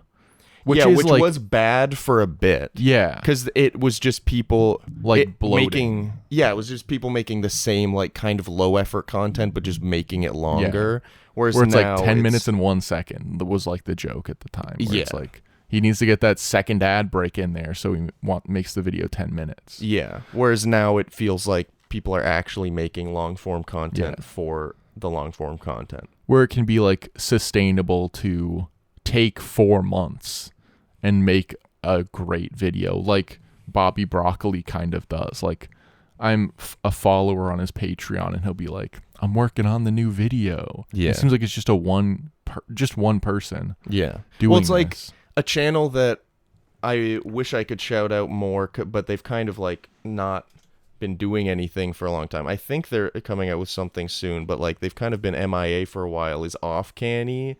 Yeah. Which both of us watched pretty consistently for a long time, because it was just like a couple guys making high effort content and like not rushing it out, just like making it to make it. Well, we felt the same about Sugar we felt the same about Sugar Pine 7 as well. Yeah, Sugar Pine 7, Cow Chop. Yeah. I mean, Sugar Pine 7, Cow Chop, and SourceFed are kind of like all connected in a very devious in a way. Weird way. Yeah. Also to Rooster Teeth as well. Yeah. Where like I was a big SourceFed guy, huge SourceFed guy. That's honestly probably the channel I'd point to as like the channel I was the biggest fan of for the longest. Were you a SourceFed guy or SourceFed nerd guy? Both. I was. So but which one more? Probably I think I was more of a nerd. I think, well, because I was a fan of when it was like the cast doing something fun. So I think that usually ended up being SourceFed Nerd just because they posted more like games and table talk discussions. But like my favorite videos were on SourceFed, which was like their oddity stuff where like it was the Office plays drunk Two Truths and a Lie, or they do Truth or Dare, or like whatever the thing was, they go to yoga class, or like those things were always my favorite. Anyway, that ended. It kind of then jumped into Sugar Pine 7 because Steven Suptic was part of SourceFed and then started doing stuff on his own channel. It turned into Sugar Pine 7. They kind of fell into the trap of making too much too fast, where like they were releasing for a bit, they were releasing like 5 videos a week, and they were highly produced. After like their what is the like finale one that they made that was like their best produced video of all time with Kib, and he goes to the bar and then he ends up killing the Parker. 2 finale. Yeah, that's like, I watched this video about them, and that was kind of the turning point for Steven and the guys, where they're like, people really like the high effort dramatic stuff, so let's start doing that more. But people, like, of course we liked that as fans because it was like a cool evolution. Acrasia was the Acrasia, right? But the thing that we came for, and the thing that we watch, regularly for, is just like, you guys go to a skate park, you guys goofing around. Yeah, because I think the issue was that they made that and everyone was like, holy shit, that was like so well made. And it's I crazy. still think it is well made. Yeah, and it's like crazy that it took this dramatic turn, and it was just unexpected. Because Steven Suptic, I think, is one of my favorite creatives in general. Like almost any time he just does streaming, which like more power to him. But like I guess every time he's like created content, I've loved it. Even when it was just like making random kind of low effort shit on his YouTube channel while he was at SourceFed or something. I just love what he creates, and Sugar Pine was like the peak of that for sure. Yeah. But I think like myself and others were just so impressed with like this crazy thing that was completely different than all of his other videos, and I think they kind of took that as, oh, this is what people want. But also I think they were all people who wanted, like James, who was a part of the channel, he wants to be a director. Like Steven Suptic obviously like wanted to do like more high budget, high concept. It was like, stuff. we're doing YouTube now to do the big thing later. Yeah, but then they kind of shifted the focus. They still did some goofy stuff, but they kind of went more serious for a bit. And like I said, they were uploading like 5 times a week. Yeah, and they were all like somewhat and it's lengthy also costing videos. them money to do all this stuff. It doesn't really cost anything to grind in Google Earth and make a video like this. Like research, and I have the Google Earth Studio thing on my computer for free. Yeah. Like, it doesn't cost anything to do this. It's just like for the love of creating something interesting. And there are some videos on the Secret Base channel that are like a little lower effort. Sure. It'll be like, did you know that one time a team scored on themselves so that they would win the game? And you're like, oh, okay, that's funny. Yeah. Like, that's an interesting thing to go through for like 10 minutes. Yeah. But like the fact that they can, and there's an economy on YouTube where like creators can be like, I'm taking a month or 2 months to work on this big project. Yeah. And the audience is like, yes, of course, please do that. That is the thing that we want. It's just so great that that's been something that's developed. Yeah. I think there's just certain types of content that are very hard to sustain. And especially like now, the way that the algorithm's set up, where like SourceFed, Sugar Pine, Cow Chop, all of those are like ensemble, like daily videos Yeah. that are like somewhat long, and there's like a format that people are expecting. And with some of those, especially with SourceFed, you have like a revolving cast where like some people leave, then you bring more people in, and like you hope that they land. Like there's a bunch of different eras, but that it can only exist for so long, it seems, which is why like we don't really see a lot of that anymore. The closest thing I can think is Best Friends Show. Yeah. Which I also recommend. They're kind of like on the up and up, and I really like them. But that's also, they're like partnered with Rooster Teeth. Yeah. Well, like Sugar Pine and Cow Chop were too, Yeah. until they couldn't be because they weren't making money. Which one day I want to like dive deep into Rooster Oh, Teeth and do something about Rooster Teeth. I'm but, sure like, there will be some crazy documentary about just we could do that Laser company. Team. Remember when they made the movie Laser Team? Yeah, I don't know if I care enough to watch. There's a Laser Team too. I Okay. watched the first one. Was it good? Not really. There you go. I mean, they had like Michael and Gavin from Yeah. Achievement Hunters acting in it, so you're Yeah. kind of like, ugh. Anyway, I watched a lot of Rooster Teeth, but like, I know what you mean. Where it's like Best Friends TV is. I do feel like they initially were kind of cribbing from Eric Andre a lot, yeah, sure. where they were like doing the Eric Andre thing. But now they've kind of found their own thing a little bit. Or they're which is finding kind of it. cool. And like Hive Mind is another one where it's like, Yeah. Oh, yeah. they've established some sort of tone and like made something that works. And also they're pretty irregular with their uploads. It feels like. I don't know. I don't know what their upload schedule is. But I just see a new Hive Mind video and I'm like, well, post it on. That's also the other thing that I like, where it's like I don't think about upload schedules anymore. Whereas when Yeah. I was like, and I think I just have less time. But when I was a kid, I was like, okay, this guy's uploading Thursday. I'm so excited for this Minecraft Let's I was Play. like, on Friday there will be a new JonTron video. Yeah.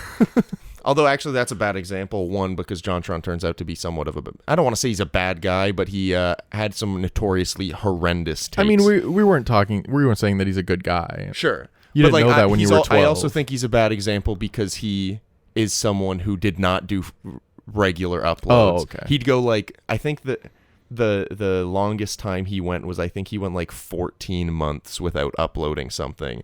People were like, he might just be dead. Yeah. It's like Danny Gonzalez, who I think does weekly uploads. For a while, I was like, it is Wednesday. Danny Gonzalez will be in my subscriptions. Yes. Yeah. I think for me that was SourceFed, where I was like, Yeah. they upload their news on Monday and Wednesday, and Table Talk will be Tuesday. yeah, and Yeah. where I just knew their schedule.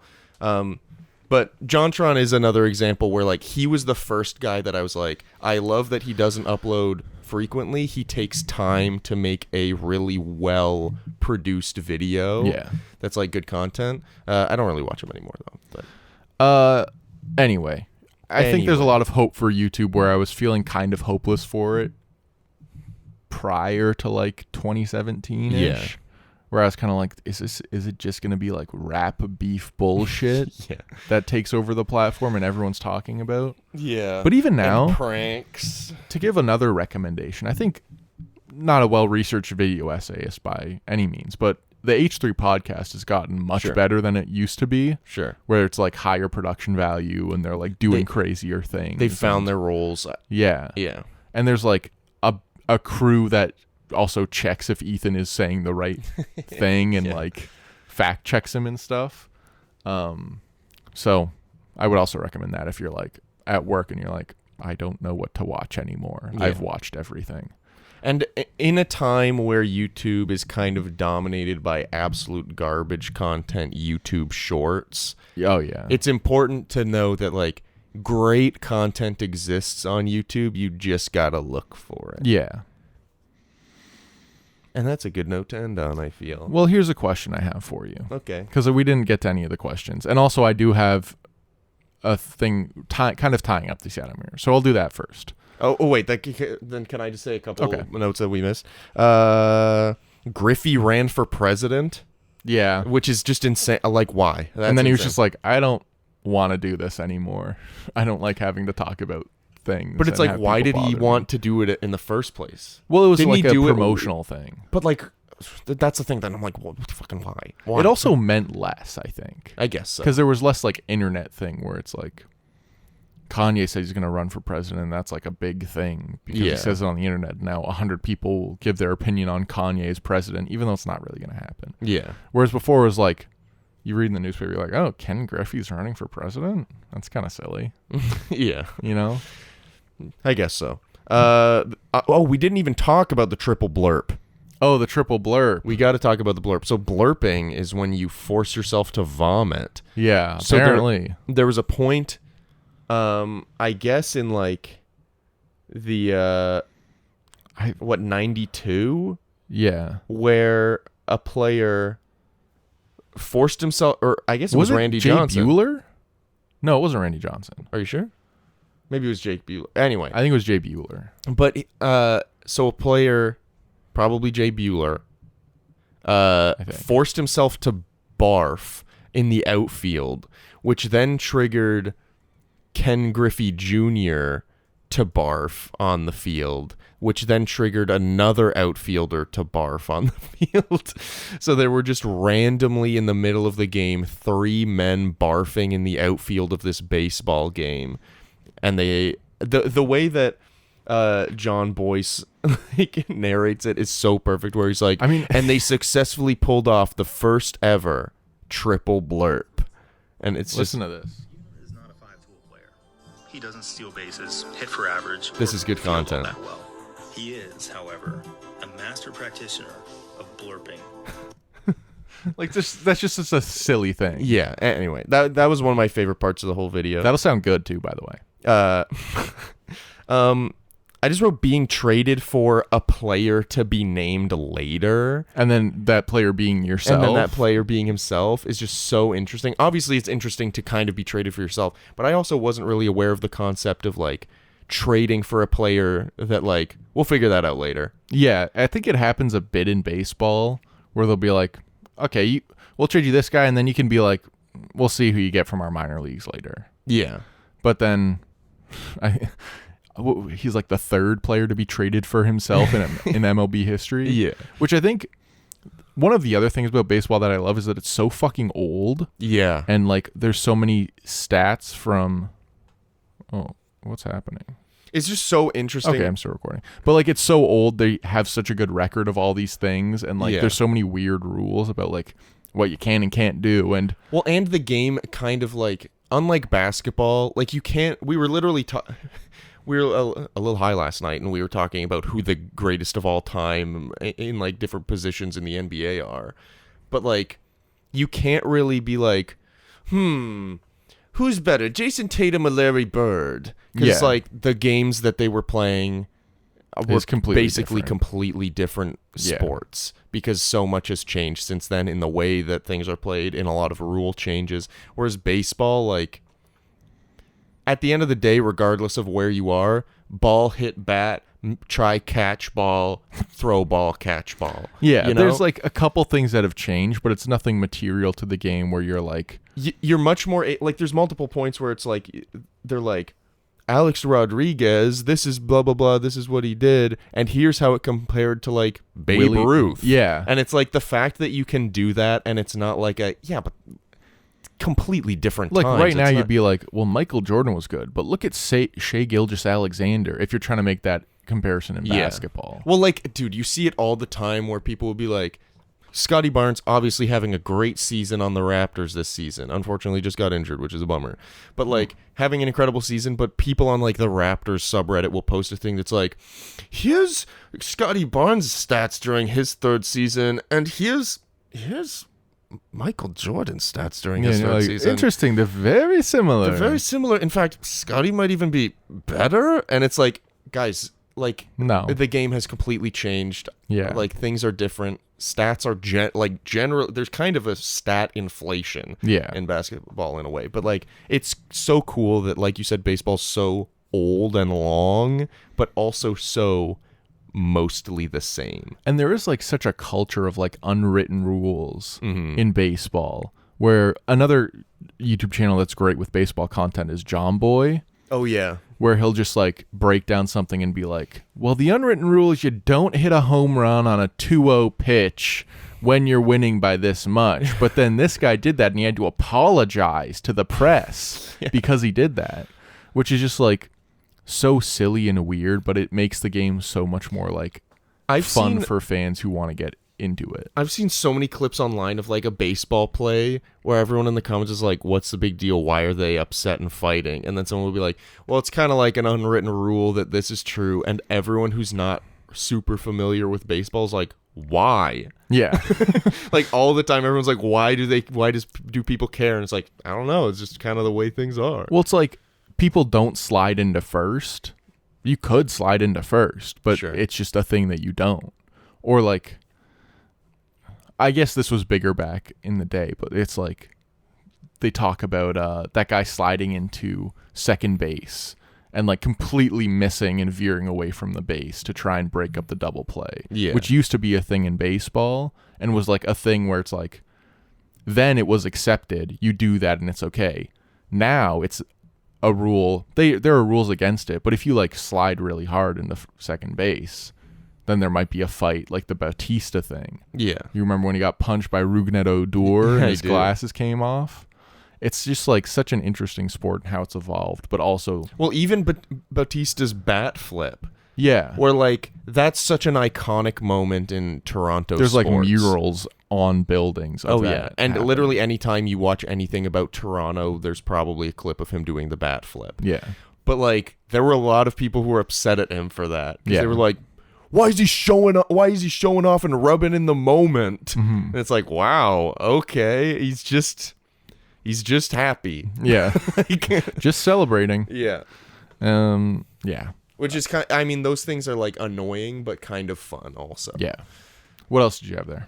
I think I just wrote the Mr. Jello thing is insane, but we already touched on that. Love Mr. Jello. Someone's, I don't know whether it was John Boyce or Alex Rubinstein, but one of them in the video said, whenever I watch baseball, I wonder why they don't just work together to achieve their goals rather than be against each other.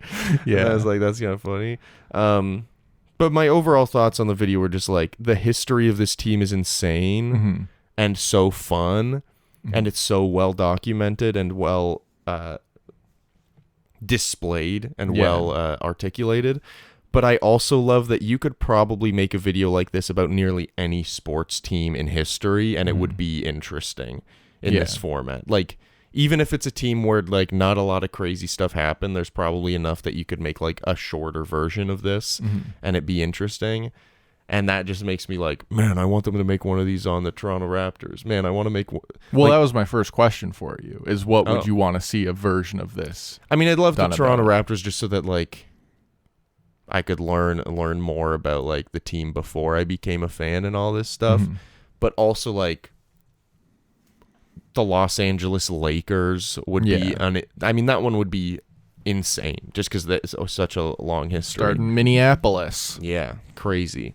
But yeah, those two are the main ones since I'm a basketball guy. I had Raptors, I had Maple Leafs, which I think is like, it's weird to say overdue, but it's like, that is the one where it's like, if you're going to do a hockey one, you got to do it about the Maple Leafs probably. Yeah. I also had the Pistons. I think they're kind of an interesting team with especially some highs with and like lows. The what was it? When the fight happened, what did they call it? Malice at the Palace. Yeah. And then also the Houston Rockets, I think are just like, there's some stuff with Daryl Morey in there. There's like Yao coming over. There's like Hakeem and that whole dynasty between the Jordan years. Harden coming over and his whole like run there, but then also the weird drama of him leaving. Yeah, I think there's some very interesting things to try and like suss out in there, and like it'd be cool to just have.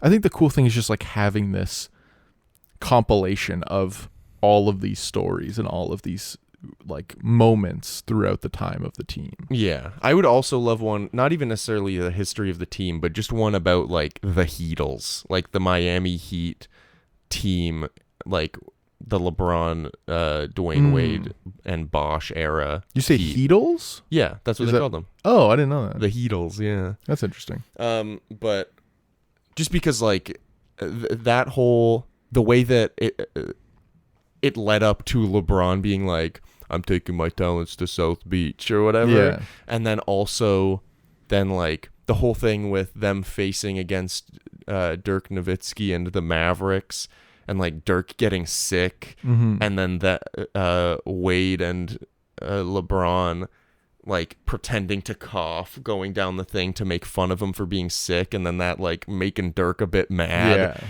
And like there's just like so much interesting there that I think that would be interesting too. I think that's a good one as well. And there's also interesting stuff from like earlier on where it's like I guess Phil Jackson. No, like the Phil Jackson stuff, like early on, and like Shaq and Wade playing together. Yeah. Pat Riley coming in. And obviously I didn't mean Phil Jackson. I'm sorry, I meant Pat Riley. Oh, that's okay. Yeah. What's it? Why am I forgetting his name? What did he do? He's the current coach of the Spoelstra. Heat. Yeah, Eric Spoelstra. Like even his story of being like a guy in the video room. Yeah. And now he's one of the greatest coaches. Yeah, of all time. Of all time. One of the best basketball coaches ever. I but not remember- the highest paid. No. I remember, I think it was ESPN put out like a greatest coaches of all time list that was like 10 picks. And I remember Doc Rivers was on there, but Eric Spoelstra wasn't. And people were like, whether or not Doc Rivers deserves to be on there, which most people think he does not, Eric Spoelstra should be on there. Wait, the 10 greatest coaches of all time and Doc Rivers is on there? Yeah. And How are Eric you not- Spoelstra was not. How is that making it through? It was definitely rage bait content so that people would talk about it. That's fucking. But like the fact that they didn't put, people were like, Eric Spoelstra should be like in the top 3 of that. Yeah. Anyway, it was weird. A little bit sidetracked. That's kind of insane. It's though. insane. Like, It is. just thinking now, I can name 5 that are better than Doc just off the top of my head, and I'm no basketball historian. Even like Tyronn Lue is better than Doc Rivers. Dude, I know, it's like, ridiculous. Anyway. It's absolutely insane. He's won 1 championship and then had a lot of not good playoff runs. Yeah. I think we both like this. Yep. I think it was fun. I don't really have a lot of questions. That's Does fine. this make you like the Seattle Mariners more? Like, do you want to get a Ken Griffey jersey now or something? I mean, it certainly made me a fan of Ken Griffey and Suzuki. Ichiro Suzuki. Yeah. For sure. Ichiro is a good person to be a fan of. And as far as getting a jersey, I can't because I got to save up money to get a Grady Dick jersey. Interesting. Do you have a Barnes jersey yet? Yeah. Oh, okay. I have Thank God. I have their city jersey from his rookie season. Black which is kind of and nice. gold? Black and gold with the gold raptor on it, Okay. which is That's all right. a nice jersey. I like it. Hopefully it's not Fanatics. You hear about the see-through pants in the MLB? I am hoping and praying for a Toronto Raptors rebrand. Oh, really? Yeah, I so hope Oh, they like do. the chevron? You want to get rid of the chevron? Yeah, just thing? get rid of the chevron. Bring back the. We have a dinosaur as our team brand, and we're using a slightly pointed line as our logo. Adam. It's the North. Fucking kill me. It's just we have the coolest team brand, and we are not using it. What about the Clippers? That's a little boat. And they do have a ship now. They Yeah. do have a little boat on it now. Yeah. The Clippers would also be an interesting one for something That's like true. this. Anyway. What was I saying?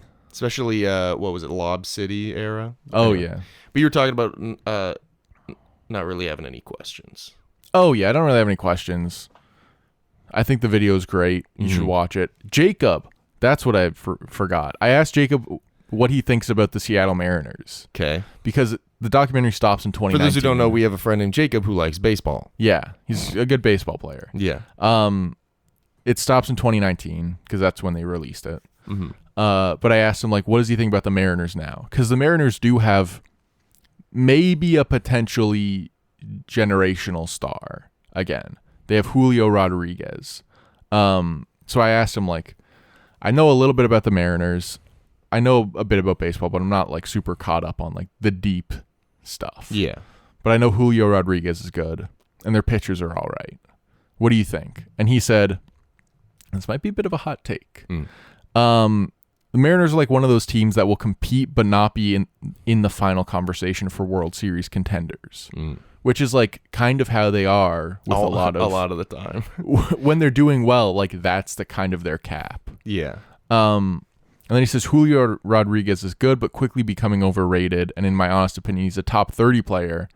Nothing much more than that. Interesting. I would dispute that a bit because he's in his third season. He's won Rookie of the Year, Silver Slugger, and been top 10 in MVP voting for both of those years, or the last 2 years. Yeah. And looking to do it again, I assume, because he's 2 years into like a 9-year contract. Yeah.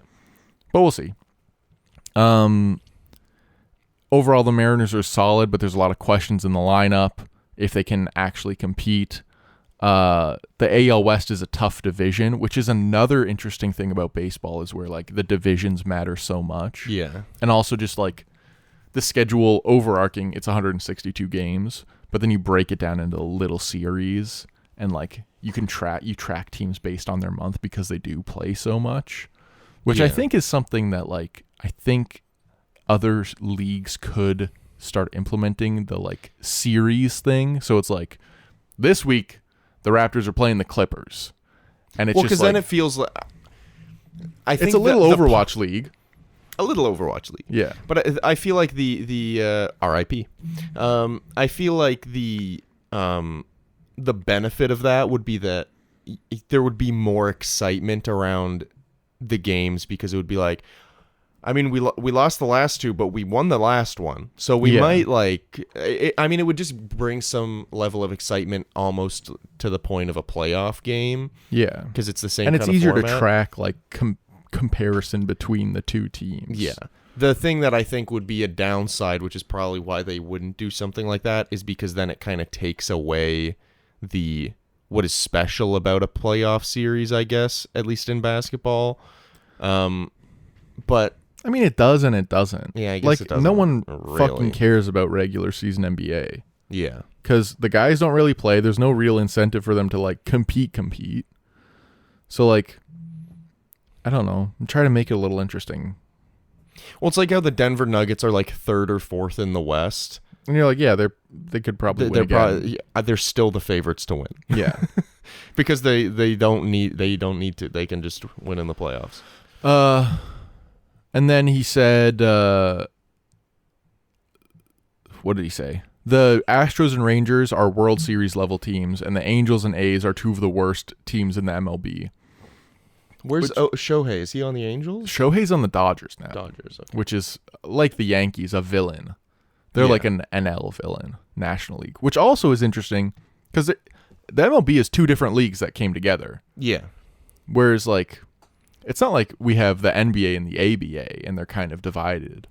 Anyway, the way baseball is built so fucking weird. I mean, it doesn't surprise me that the Dodgers are kind of a villain like the Yankees, because like they spent $1 billion. Can I guess, are the player. Red Sox also kind of a villain? Yeah. Yeah, like it's the same in, I feel like, almost any sport. Yeah. LA, New York, Boston, sometimes Philly. Like those are the cities that people are like, fucking get out. I'd never want you to win. They've had teams for probably the longest of anyone in the league. And also they're the biggest cities and comprised of maybe the biggest assholes in the country.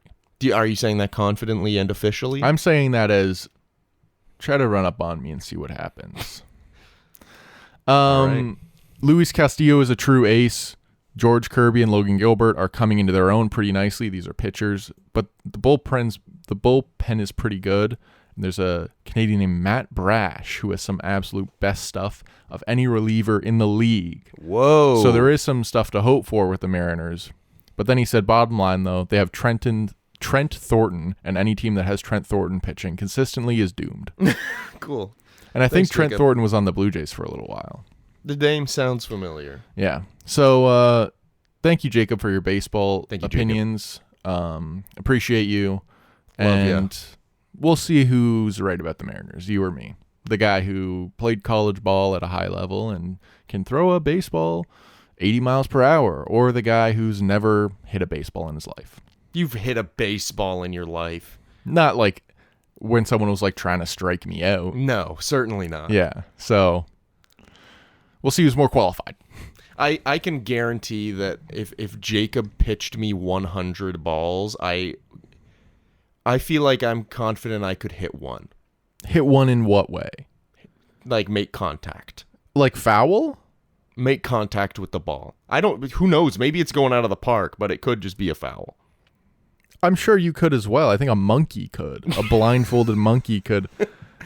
If he's pitched 1,000 balls, Now, can I ask the you bat this? can touch one. Who do you think wins in a UFC ring, me or a blindfolded monkey? The monkey. The monkey is so much stronger than you, and you take the blindfold off.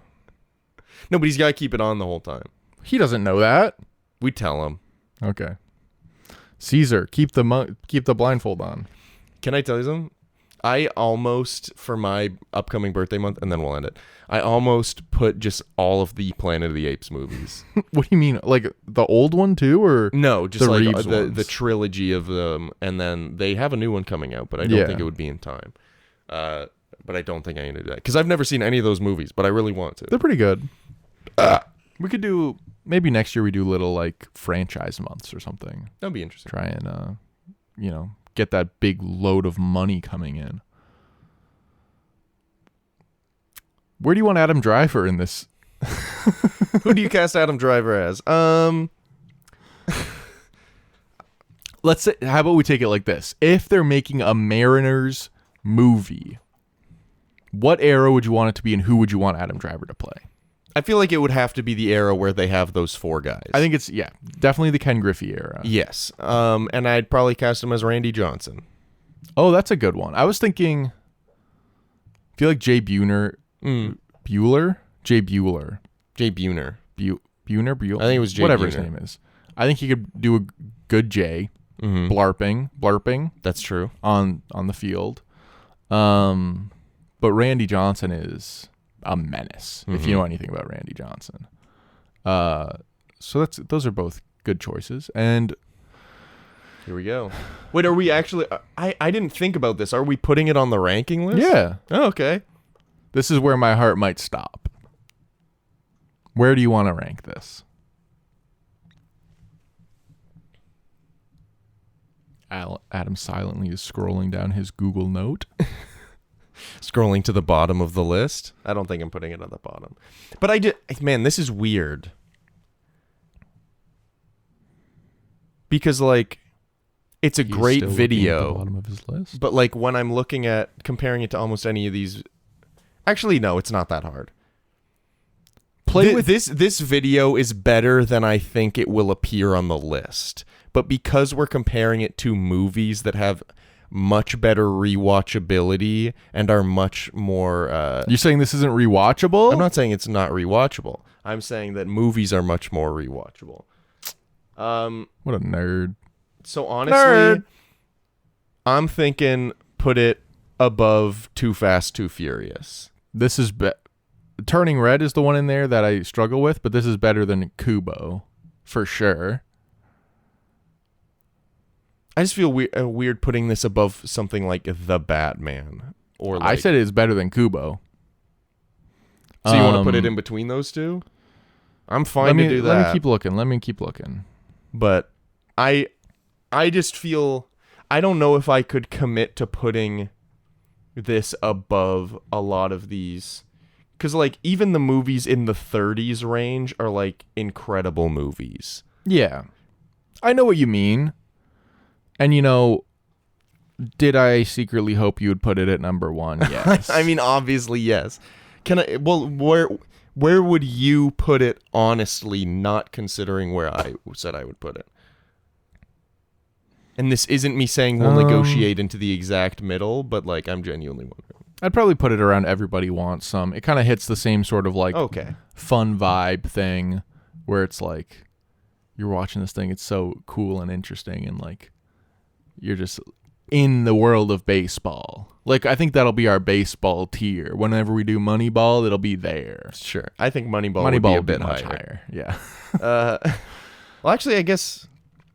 If this goes below Kubo, I'll kill myself.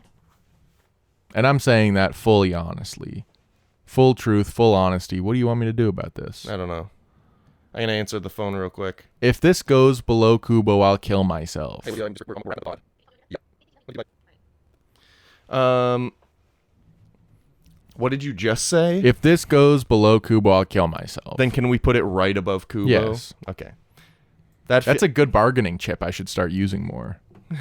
Let's say that you'll kill yourself if you don't get what you want. Yeah.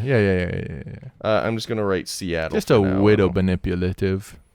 I wrote Cestal, but Okay. so wow, that's the history of the Seattle Mariners by what's the YouTube channel again? Secret Base, formerly SB Nation. Secret Base YouTube channel. I'm not history saying of it in the studio. You don't have to re-say what I just said. I'm just getting word that the channel is actually called Secret Base, and that they made a video Thank you called for History of the listening. Seattle Mariners, which is sitting at 42 on the list Hopefully below you the like Batman this and above Kubo episode and the two and you strings. like this video it was that I very showed good, and you, I hope trying that to you put guys you onto some enjoyed new it. stuff. We've If you like said it, maybe a lot check of out their things other that we ones. both really like But about YouTube. hopefully, And honestly, you YouTube like is a this, great medium and for you'll follow content, and you'll deserves to be download respected, and you'll rate if our you know what to look podcast and for. leave us a little So comment. definitely, in the we appreciate you question guys area. listening. We'll catch Thank you you very guys much, next and I'll time. see you Next episode next will be, time. we'll see.